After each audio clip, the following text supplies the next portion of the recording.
मथां छा लिखी छा लिखां छा लिखी छा लिखां सिंध मुंहिंजी दुनिया जा सिंधियो हिक मुठ थी सिंध बचायो सिंध मुंहिंजी अमा सूंह तुंहिंजी मथां छा लिखां सिंध जो क़ौमी आवाज़ radio voice of Sindh London.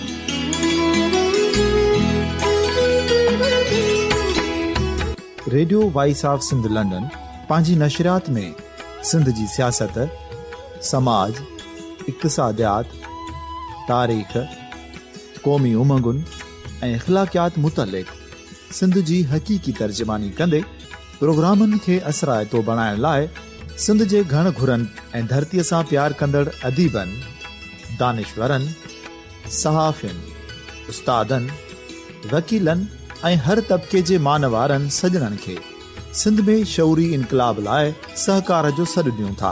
अचो त गॾिजी सूफ़ियुनि ऐं संतनि वारी सिंध जो ओज हिकु मुठ थी वरी वापसि आणण वारे सफ़र जा साथारी बणिजऊं।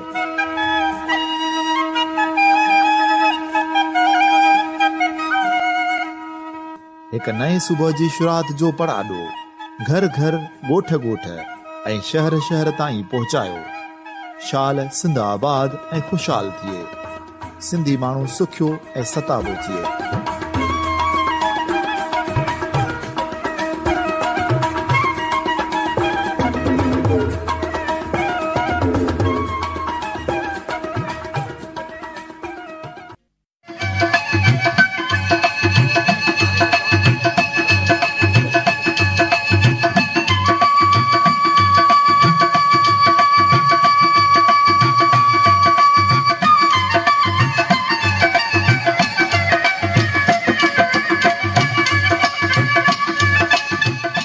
Radio voice of Sindh London जे सामीन ऐं मेज़बान जनाब इमदाद अली ओडे साहब जे ख़िदमत में सलाम अर्ज़ आहिनि। अॼु नवां नगमा नवनि साज़ ते ॻायूं थासीं। अॼु नवां नगमा नवनि साज़ ते ॻायूं थासीं। सुर नमा छेड़े नयूं ॻाल्हियूं ॿुधायूं थासीं। सामीन, अॼु जे हिन प्रोग्राम तहत मक़बूल गीतनि जे ख़ालिक परसराम ज़िया जे नागमनि जो असीं ज़िक्र कंदासीं। गॾोगॾु संदसि ज़िंदगीअ जे फ़न ऐं शख़्सियत जे बारे में बि कुझु अव्हां सां वंडींदासीं। तहरीर ऐं तरतीब वीना श्रृंगी, रावी शालिनी सागर ऐं वीना श्रृंगी। पेशकश radio voice of Sindh London.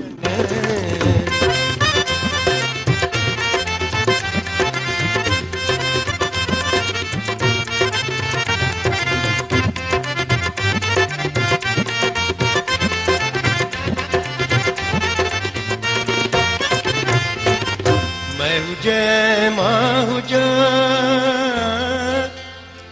तू जी गानो हुजे, गानो हुजे, गानो हुजे। कूक कोयल जी हुजे, बुलबुल सदियूं बातियूं हुजनि। कूक कोयल जी हुजे, बुलबुल सदियूं बातियूं हुजनि। मां हुजां बरसात जूं रातियूं हुजनि।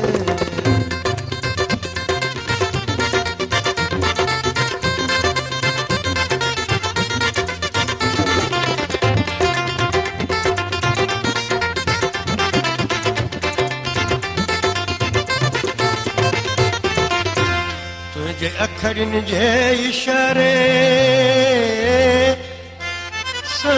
शल कुसजी वञा, कुसजी वञा, कुसजी वञा। तुंहिंजे नेणनि में समायल कुर्ब जूं काथियूं हुजनि। तुंहिंजे नेणनि में समायल कुर्ब जूं काथियूं हुजनि। तूं जीअं मां हुजां बरसात जूं रातियूं हुजनि।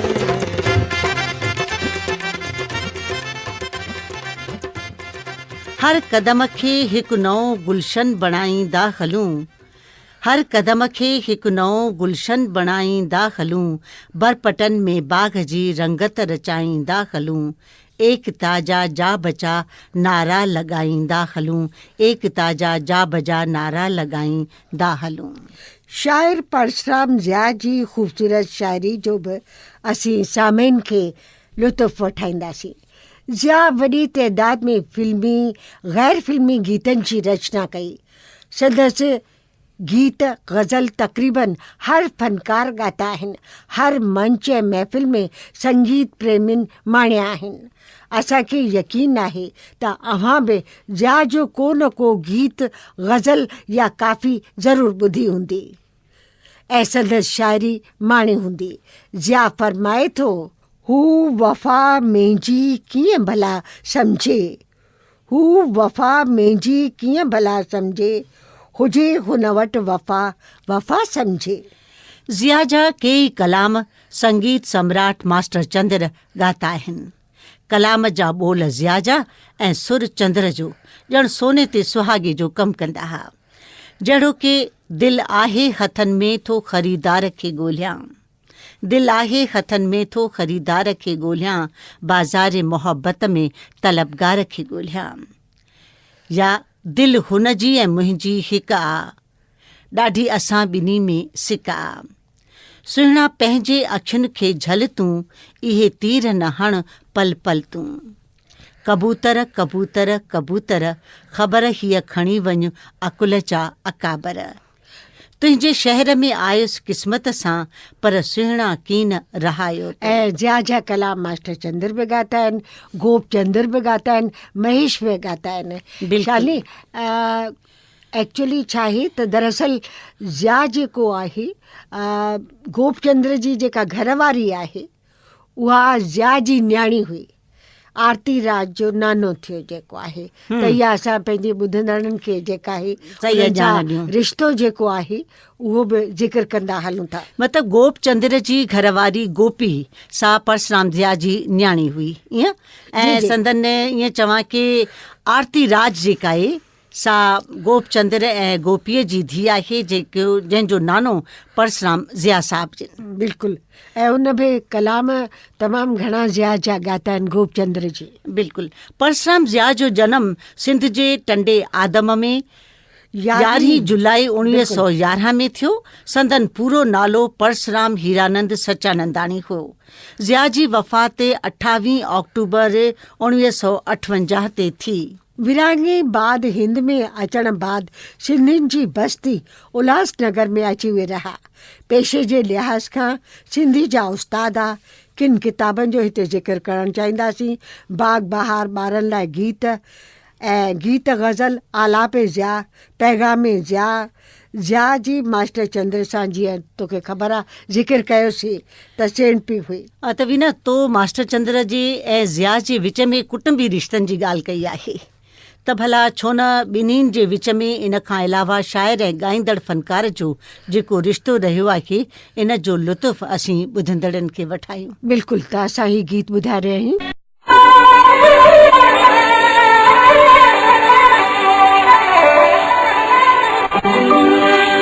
दिल आहे हथनि में तो ख़रीदार खे ॻोल्हियां, दिल आहे हथनि में तो ख़रीदार खे ॻोल्हियां, बाज़ार मोहब्बत में तलबगार खे ॻोल्हियां, बाज़ार मोहब्बत में तलबगार खे ॻोल्हियां, दिल आहे हथनि में तो ख़रीदार खे ॻोल्हियां।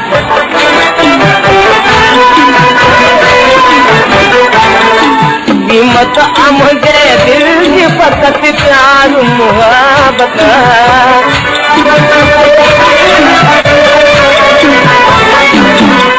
सस्तो ई आहे सौदो न आहे दर जी ज़रूरत,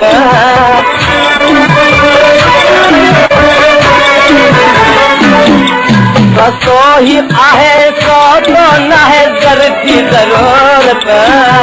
हाय हाय ते वफा की हो वफादार के गोलियां दिल आए हसन में हो तलबदार के गोलियां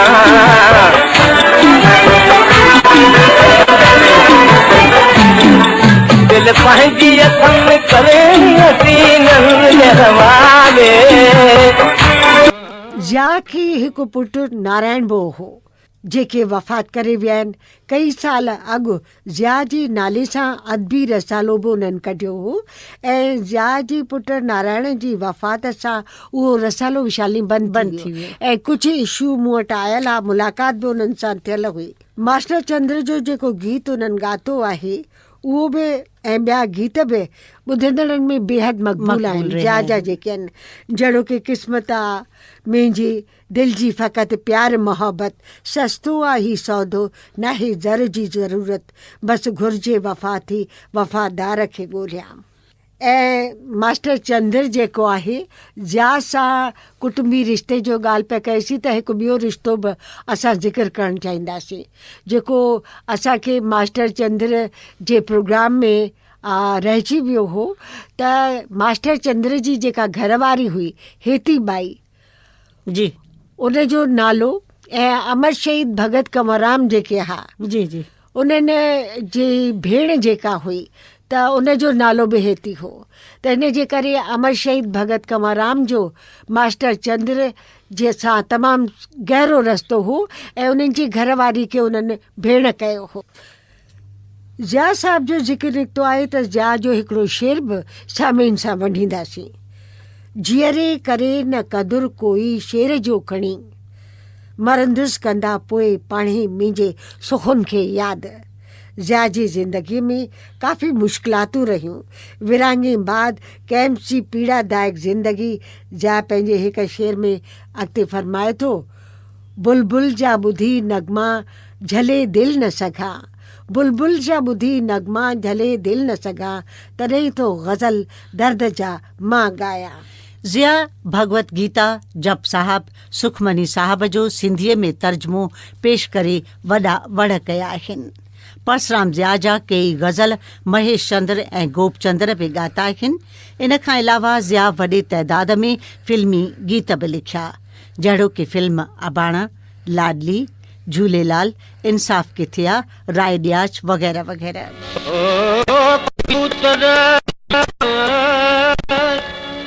कबूतर खणी कागज़ वञी पीरीअ खे पुॼाइजे, जेको जवाब ॾेई जल्दी अची ॿुधाइजे।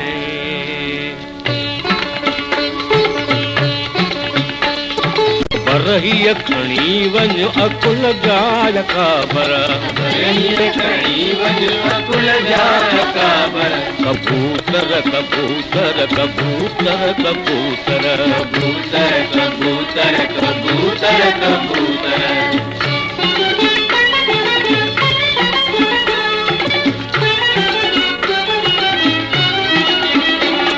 हसीननि जे टोले में दित जाए खोले, बचियो त ओले मिठो यार ॻोल्हे, मिठी ॿोली बोले चयुज तूं बखोले, लॻी टिण चोले विधुई यार रोले, हिंदुस्तान बोले ॾिस ॾिस हिंदुस्तान बरहीअ खणी अकुल जा काबर, कबूतर कबूतर कबूतर कबूतर कबूतर कबूतर कबूतर कबूतर।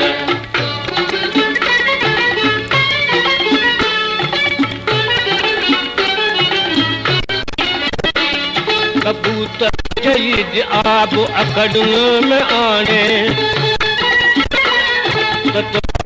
सवाइ मन नाहे कहीं ठिकाने, मिली रंग मराठो अल्लाह पाक जाने, मता देर रानी वर्दी तू सुभाणे, जण जोड़े अहवाल हाँ कर या ना कर कबूतर कबूतर कबूतर कबूतर कबूतर कबूतर कबूतर कबूतर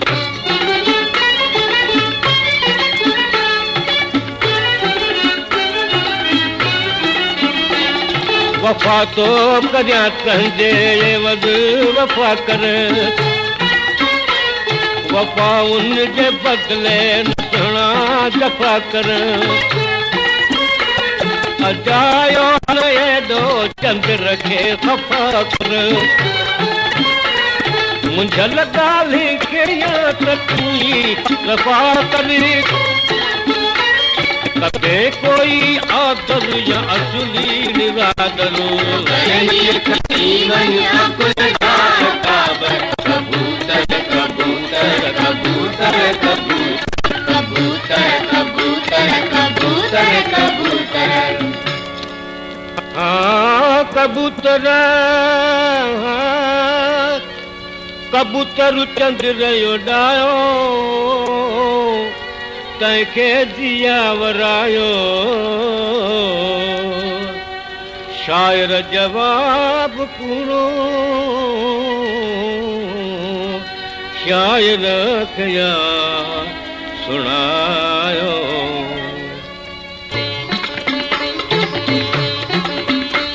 खड़ी नेठ पैगाम आयो कबूतर खड़ी नेठ पैगाम आयो कबूतर कबूतर कबूतर कबूतर कबूतर कबूतर कबूतर कबूतर कबूतर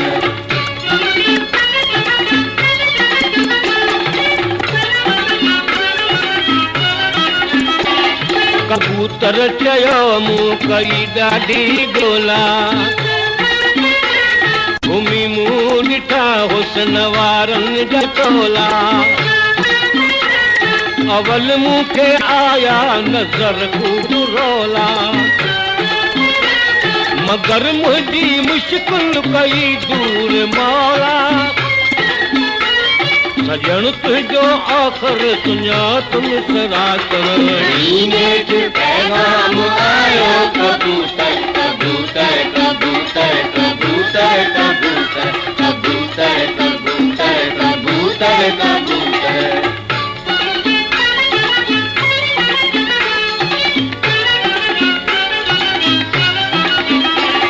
कबूतर चयो ॾाढी कावड़ी कयाई गुस्से में ते मुझे परन के पचाई उडामण जो ते जोर मुखा खचाई मगर मिनट आज़ीअ सां आख़िर छॾियाई अजी नेठ आयो आहियां मां बिरादर नेठ पैगाम आयो कबूतर कबूतर कबूतर कबूतर कबूतर कबूतर कबूतर कबूतर कबूतर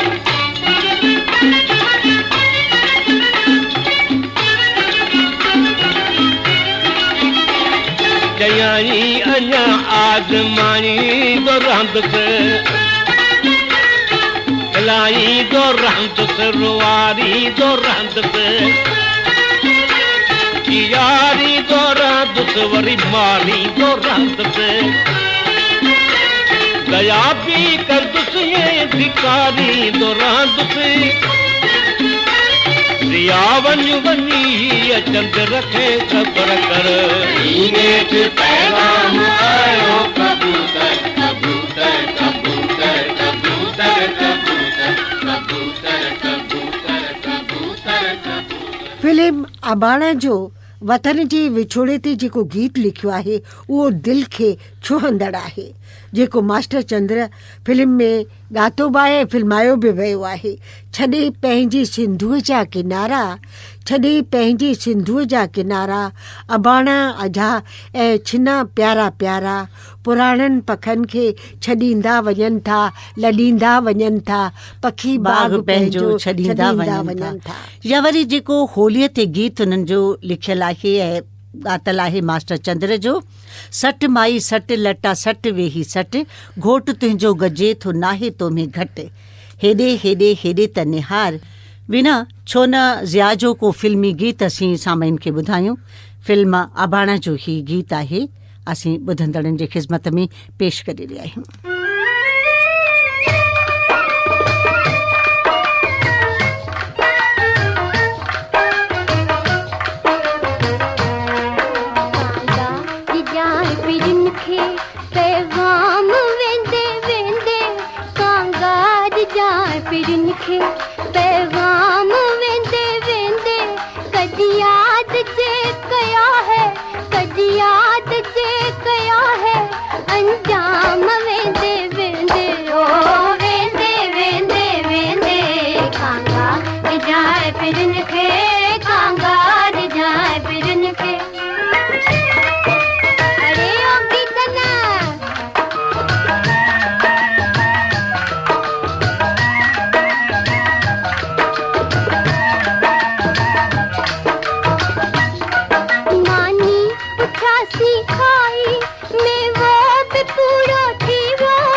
इटी डकर घुमो सारो सखरो ॾिसो रड़िया जी रात। बकट लैन मून नाड़ आड़ वेई यग, बकट लैन मून नाड़ आड़ वेई यग। अड़े छोरियूं काते आयो? अड़े छोरियूं छितियूं न छेड़ियो, कल की न मुंहिंजी थेड़ो। छोरियूं छितियूं न छेड़ियो, कल की न मुंहिंजी थेड़ो। ना हिकु करियो छो मूंखे, ना हिकु करियो छो मूंखे, बदनाम वेंदे वेंदे। ओ वेंदे वेंदे वेंदे काका जाए फिरन के पैगाम वेंदे वेंदे, कद याद जे कया है अंजाम वेंदे वेंदे। ओ वेंदे वेंदे वेंदे काका जाए फिरन के, काका जाए फिरन के। अल्लाह यार सामीन प्रोग्राम जे शुरू में अव्हांखे ॼाण ॾेई चुका आहियूं त अॼु जो ही ख़ासि प्रोग्राम शाइर परसराम ज़िया ते करे रहिया आहियूं। इन सिलसिले में प्रोफेसर जगदीश लछाणी खां संदसि फ़न ऐं शख़्सियत जे बारे में ॼाण हासिल कंदासीं। डॉक्टर जगदीश लछाणी जो मुख़्तसिर तारीफ़ बि ॾियणु चाहींदसि। डॉक्टर साहब जो सिंध जे पीर जे ॻोठ सां तालुक़ु रहियो आहे। हिन वक़्तु उल्हासनगर में रिहाइश पज़ीर आहिनि। पाण तालीमदान, लेखक ऐं तर्जमान आहिनि। कुझु अदबी पूंजी जो बि मां उन्हनि जो ज़िक्र कंदसि। अदबी शुनास, जंहिंमें अदब जे उसूलनि जो ज़िक्र, अदब सां ई वाबस्ता ॿियो किताब, सिंधी अदब जी रूपरेखा, सिंधी लोक कहाणियूं, इन खां अलावा अदबी तस्वीरूं ऐं यादियुनि जा वर्क जंहिंमें बर्ख अदबी शख़्सियतुनि जो ज़िक्र आहे। परसराम ज़िया लिखियो आहे, वक़्तु ईंदो जो ज़िया जे लाइ हथु हणंदे पियो, तंहिं करे मुंहुं मटण वारा ज़िया खां मुंहुं न मोड़। परसराम ज़िया सिंधीअ जो हिकु उहो शाइरु आहे जंहिंखे ज़िंदगीअ न पर ग़रीबीअ मारे विधो। परसराम ज़िया हयातीअ जा 50 साल बि पूरा करे न सघियो। हुन जो जनमु 11 जुलाई 1911 ईस्वीअ में सिंध जे हिकु ग़रीब कुटुंब में थियो ऐं 28 अक्टूबर 1958 ते कल्याण कैंप में हू अगम देश ॾांहुं रवानो थी वियो। हिन हयातीअ जी अधु सदी बि पूरी कान माणी, सिर्फ़ु 47 साल 3 महीना ऐं 7 ॾींहं हयाती माणी। परसराम ज़िया जो जनमु सिंध जे टंडरे आदम में हीरानंद थांवरदास सचानंदाणीअ जे घर में थियो। टंडरे आदम में सचानंदाणी मोहल्लो हो जंहिंमें कई कुटुंब रहंदा हुआ। परसराम जे पीउ हीरानंद जी माली हालति सुठी न हुई। संदसि कुटुंब वॾो हो। हीरानंद माली मुश्किलातुनि खे मुंहुं ॾियण लाइ टंडरे आदम वारी जाइ विकिणी कुटुंब समेत हैदराबाद हलियो वियो। हैदराबाद में बि संदसि भाग न भरायो। हू कराची लॾे वियो।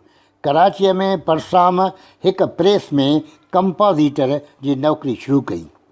ग़रीबीअ सबबि परसराम 3-4 दर्जन खां वधीक तालीम हासिलु करे न सघियो। हू पीउ खे घरु हलाइण में मदद करणु लॻो। परसराम ज़िया खे शाइरीअ ॾांहुं लाड़ो नंढे हूंदे खां ई हो। हिन जो पहिरियों शेर सन 1925 ईस्वीअ में आफ़ताब हफ़्तेवार अख़बार में छपियो, जंहिंजो एडिटर नानकराम धरमदास मीरचंदाणी हो। उन वक़्तु परसराम जी उमिरि फ़क़ति 14 साल हुई। कराचीअ में कंपोज़िटरीअ जे दौरान संदसि शाइरीअ ॾांहुं रुग़बत में तेज़ी आई। शेर कंपोज़ कंदे पढ़ंदे शाइरी जी शनास हासिलु कंदो वियो। सन 1936 ईस्वीअ में परसराम जो गुलज़ार रंजूर शाये थियो। कराचीअ जे रहवास दौरान परसराम शेख मुराद अली काज़म जे सोहबत में आयो। शेख मुराद अली काज़म खे परसराम जो रंजूर तख़लस रास न आयो। रंजूर जो मतिलबु आहे रंजायल, दुखी या गमनाक। काज़म संदसि तख़लस रंजूर मां बदिलाए ज़िया कयो। ज़िया जी माना आहे रोशनी या सोजरो। ज़िया जे कलाम जी रोशनीअ में हू सिंध में मशहूरु थियणु लॻो। परसराम ज़िया बाक़ाइदा मुशाइरनि में शिरकत करणु लॻो। हिन खे मक़बूलियत मिलणु लॻी, नामूस बि निकिरणु लॻुसि। सन 1939 ईस्वीअ में देवदास परसराम ज़िया जी वाक़फ़ियत पहिरीं कोलंबिया कंपनी ऐं पोइ हिज़ मास्टर्स वाइज़ सां कराई। परसराम ज़िया खे हिज़ मास्टर वाइज़ कंपनीअ पारां गाना लिखण जो कमु मिलियो। हू हींअर कंपनीअ जो पेशेवर शाइर बणिजी पियो। संदसि कलाम उन वक़्त जे मशहूरु ॻाईंदड़नि जहिड़ो कि मास्टर चंदर, जाड़ाराम, मौलीबाई, मोटण भगत ऐं ॿियनि रिकॉर्ड करायो। परसराम ज़िया जे मास्टर चंद्र सां गहराप थी वई। चंद्र ज़िया जा गीत ॻाइणु लॻो। ज़िया जा गाना घर घर गूंजण लॻा। परसराम ज़िया ऐं मास्टर चंद्र जी जोड़ी संगीत जे दुनिया में मशहूरु थी वई। सन 1943 ईस्वीअ में परसराम ज़िया जे कलाम जो नओं मजमूओ तस्वीरे एहसास शाये थियो, जंहिं ते खेसि सिंध जे तालीम खाते वटां एवॉर्ड बि अता थियो। हिन किताब जो मुहाग उन वक़्तु सिंध जे तालीम खाते जे डायरेक्टर डॉक्टर दाऊद पोटा लिखियो हो। तस्वीर एहसास जे शाये थियण खां पोइ परसराम जो नालो सिंध जे बरख शाइरनि में ॻणण में अचणु लॻो। भारत जे आज़ादु थियण खां पोइ सिंधियुनि खे पंहिंजी भूमि छॾे भारत में अचिणो पियो। भारत सरकार सिंधियुनि खे मिलिट्रीअ जे पुराणियुनि बैरकुनि में भरींदी वई, जिते सभ्य ज़िंदगीअ जूं त छॾियो पर आम रोज़ानी हयातीअ जूं बि सहूलियतूं मुयसरु न हुयूं। कैंपुनि में घारियल ज़िलत भरी ज़िंदगी ऐं सिंधियुनि जे तकलीफ़ुनि ऐं अंजनि जो ज़िक्र उन वक़्त जे कविता में मिले थो, छो त अदब समाज जी धड़कन आहे। उन जी तख़लीक़ समाज जे अहसासनि, दुख सुख ऐं ग़म ख़ुशीअ मां थिए थी। परसाम ज़िया विरहाङे बाद नरवासी कैंपनि में अची वसियल सिंधियुनि जी नसब परखे उन्हनि जे दुख दर्द जी तस्वीर आम फाम ॿोलीअ में चिटी। हिन जी शाइरीअ में आम जे ज़िंदगीअ जो अक्स दिलि भिॼाईंदड़ नुंहं में पेश थियल आहे। विरहाङे बाद ज़ियाई सिंधीअ में तंज़ी शाइरीअ जी शुरूआति कई। हिन सिगरेट बाट जा सूटा, सिपाहीअ जा सुखुन ऐं पिटे थी पऊअ मां जे नाले सां काफ़ी मज़ाक़िय ऐं तंज़ीअ शेर चयो। उआम सिपाहीअ जे सुखननि जी बेसब्रीअ सां इंतज़ारु कंदा हुआ, छो त उहो आम जो आवाज़ हो। लटा नदीअ ते धोए वेठी, अॻवाननि खे लोए वेठी, मुंहं खे सुॼाए सटे थी कपिड़ा, तिखो अथसि कोता। यारीअ वारो पीर को पुॼंदुनि, लाल साईं का उबती हणंदुनि, कैंपुनि में हाणे पिटो कयाऊं, ॾही अटे जो पाउ। परसाम ज़िया शहर में जेका ॿोली इस्तेमालु कई आहे सा तुज़ ॻोठाणी मायुनि वारी ॿोली आहे, जा ॾिसण में बराबरि सवली नज़र अचे थी, पर अहिड़ी ॿोली कतबि हाणे मज़ाह ऐं तंज़ पैदा करणु को आसान मुरहलो नाहे। अहिड़ी ॿोली लिखण लाइ काफ़ी मश्क पचाइणी पवंदी आहे। परसाम ज़िया शेर फ़न ऐं ॿोलीअ जो ॼाणू हो, इन करे हिन मौक़े ऐं किरदारनि जे ज़रूरत मुताबिक़ ॿोली कमांदी। जीअं त परसाम ज़िया पाण बि कैंप जी ज़िंदगी ते घारी, हिन कैंप जी ज़िंदगीअ खे वेझाईअ तां ॾिठो ऐं महसूसु कयो, तंहिं करे हू ज़मान जे कैंप जी ज़िंदगी, सियासत ऐं नेताउनि ते बिना कंहिं लिली चिपीअ जे मज़ाह ऐं तंज़ी कलाम में सिंधी जीवत जी तस्वीर सदाकत सां पेश कई आहे। जबलनि ते था जुतियूं घसायूं, लोह जा बूट वठी को पायूं, क़दम क़दम ते आहे ककड़ी, पंधु कंदे या तराई निकिरी, मोचुनि खे पिया वरसायूं। लोह जो बूट पेरनि में लिफूं विझी छॾींदो आहे, मगर सिंधी पंहिंजे तहज़ीब सबबि पेरे उघाड़ो कॾहिं कीन हलंदो आहे। इहा असांजे कैंपुनि जी ज़िंदगी हुई। परसाम ज़िया सिपाही ऐं सूटाई नालनि सां जेकी मज़ाक़ी ऐं तंज़ी अदब जी तख़लीक़ कई, तंहिंजी सिंधी अदब में तारीख़ी अहमियत आहे। पिटे थी पहुअ मां ज़िया जी हिकु यादगार तख़लीक़ आहे। गौतम चयो आहे, संसार दुखी दुख आहे। नानक बि आखियो, नानक दुखिया सभु संसार। शेक्सपियर दुनिया खे हिकु नाटक घर सॼो, ज्ञानियुनि संसार खे माया जी रचना यानी मिथा करे कोठियो। पर ज़िया जी मञत आहे त दुनिया हिकु विंदर जो गास्थान आहे, जिते इंसानु सैलानी बणिजी अचे थो। सैलानी माना किनारे ते बीही दीदार कंदड़ पर वहकिरे में न वही वेंदड़। सैलानी माना गीता वारी अनासक्ति भाव जी ज़िंदह तस्वीर। तूं सैलानी, मां सैलानी, अगम देश खां आया आहियूं, सैर करणु सुभानी। आहे असांजो ॾिसणु पसंदि कमु, कीन जुगाए हिन जो कमु, सैलानी जो सैर सां मतिलबु वसा हुजे या वीरानी। परसाम ज़िया जी चंद्र सां वेझा बि इते ई थिए थी। ज़िया जे गीतनि खे चंद्र सुर ॾिना ऐं ॿिन्ही जी जोड़ी अमर थी वई। भगत कंवरराम खां पोइ मास्टर चंद्र ई उआम में घणी मक़बूलियत हासिलु कई। परसाम ज़िया फिल्म लाइ बि गीत लिखिया, जिन मां के मास्टर चंद्र ऐं के ॿियनि ॻाया। ज़िया जा अबाणा, राय ॾियाच, इंसाफ़ किथे आ लाइ लिखियल गीत उआम में बेहद मक़बूल बणिया। दाल छोला ढबल, तूं खाई वठ दल, ओ काका ओ चाचा ओ काका हेॾे आ, तूं दाल वठी खा।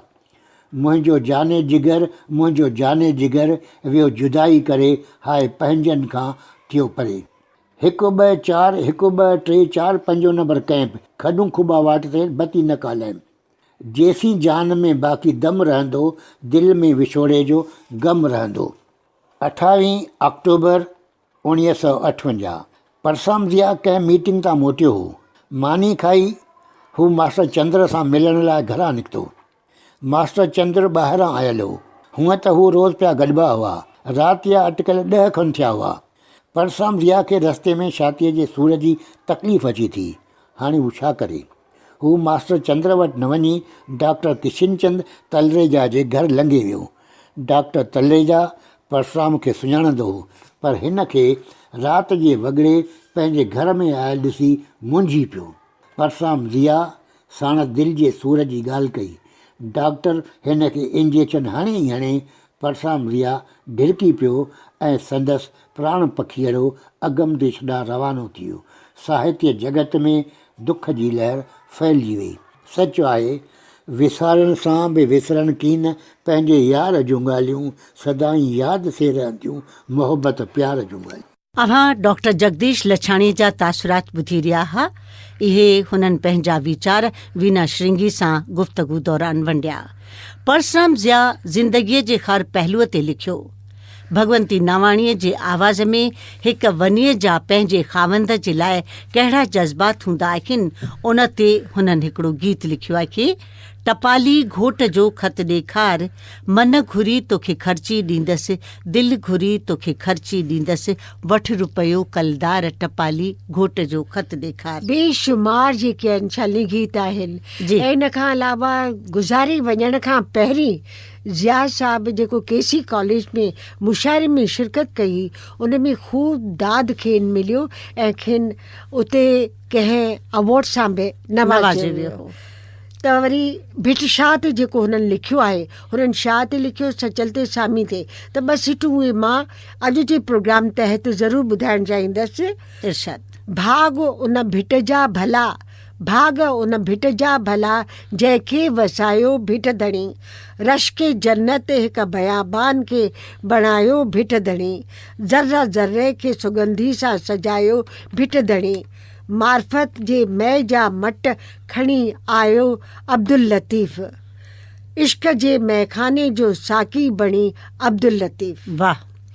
विना प्रोग्राम खे अलविदा करण खां पहिरीं के गज़ल जा बंद महेश चंद्र जे आवाज़ में आहिनि। ही गज़ल असां वटि रिकॉर्ड थियल आहे, उनखे असीं शेयर करणु चाहींदासीं। शम्मा वांगुर कुजली रात गुज़ारे त सही, शम्मा वांगुर कुजली रात गुज़ारे त सही, सोज़ कंहिंजे में सहर ताईं को घारे त सही। ऐं इन खां अलावा शालिनी जी। जेको ख़ुशी ॾींदे त ख़ुशि रहबो, जे गम ॾींदे त पियो सहबो, इहो बि अथसि जेको आहे बेशुमार आहिनि। परसराम ज़िया ते ही ख़ासि प्रोग्राम ॿुधी रहिया हुआ। तरतीब ऐं तहरीर वीना श्रृंगी, रावी शालिनी सागर ऐं वीना श्रृंगी, पेशकश radio voice of Sindh London. मोकलाणी नाहे सदाई गॾु।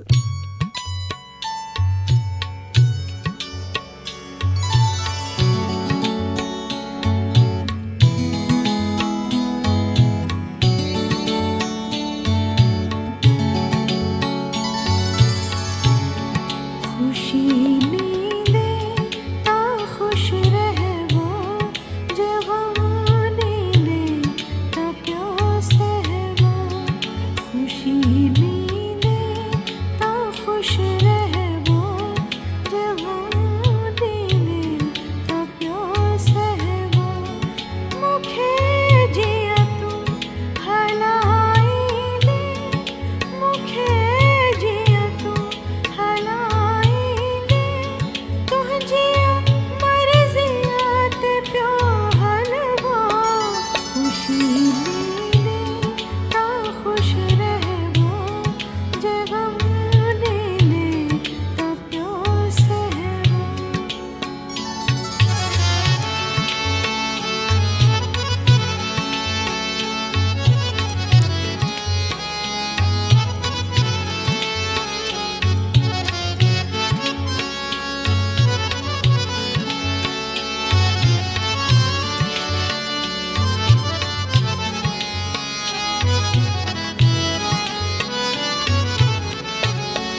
तव्हांजी समातुनि ताईं radio voice of Sindh London